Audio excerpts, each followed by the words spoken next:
তো চলেন যাওয়া যাক, যাবো আজকে গোপালগঞ্জে। তো প্রথম বাইকটা বার করে নিই, এই জায়গায় রেখে গেছিলাম, এক জায়গায় গেছিলাম তার কারণে বাইকটা রেখে যাওয়া লাগছে। ওই গাড়ি রেখে গেলে লুকিং গ্লাস ভালো থাকবে না 100%।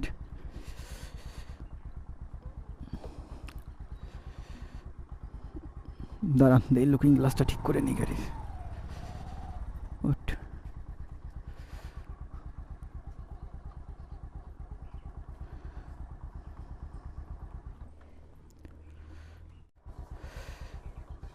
তো চলেন যাওয়া যাক।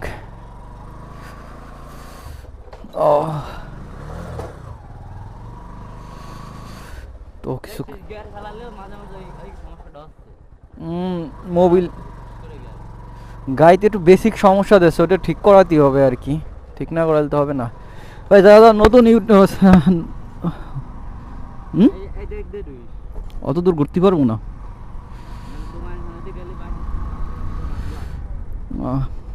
তো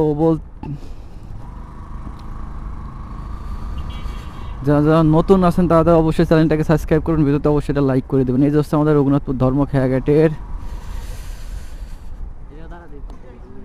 ব্রিজ। এই যে সেই বিখ্যাত ভাঙড়ি রাস্তা, এই রাস্তার কোনো শেষ নাই, মানে প্রচুর পরিমাণে ভাঙা বলতে হয় এক কথায় আর কি।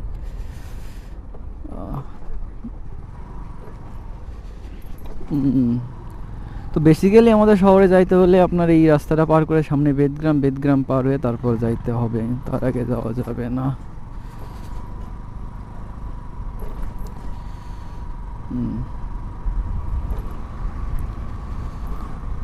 এইভাবে মূলত ঘুরিয়ে ফিরে যাইতে হবে। আমাদের বাড়িটা হচ্ছে এমন জায়গায় যে শহর থেকে, গোপালগঞ্জ শহর থেকে বেশি দূরেও না আবার বেশি কাছেও না। ওইখান থেকে আগে ছিল 10 টাকা ভাড়া, এখন হচ্ছে আপনার 15 টাকা ভাড়া বাজার থেকে। তো আজকে চেষ্টা করবো পুরো বাজারটা আপনাদের ঘুরিয়ে দেখানোর জন্য। তো যারা যারা নতুন আছেন ভাই অবশ্যই ভিডিওতে একটা লাইক করে দেবেন, চ্যানেলটাকে সাবস্ক্রাইব করে দেবেন।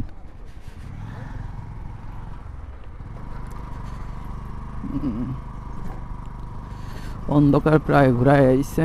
তো আপনাদের রাত্রেবেলার ভিউ দেখাবো যে কত সুন্দর দেখা যায় আমাদের শহরটা রাত্রেবেলায়। এই যে হচ্ছে আপনাদের বেদগ্রাম রেল স্টেশন।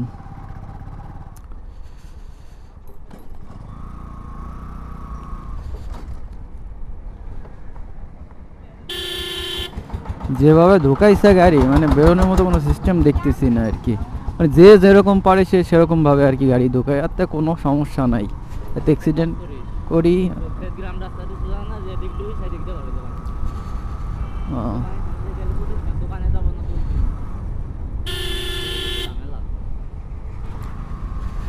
সামনে একটা হোন্ডার গাড়ি, হিরোর গাড়ি, হিরো এক্সটিলার যে গাড়িটা, সেই গাড়ি ভাই লুকিং আসলে এক্সটিলার লুকিং ইজ বেস্ট একটা লুকিং। এরপরে আর কোনো মানে ভালো লুকিংয়ের গাড়ি আমার নজরে পড়ে না আর কি। এরপরে যেটা আছে সেটা হচ্ছে R15। এছাড়া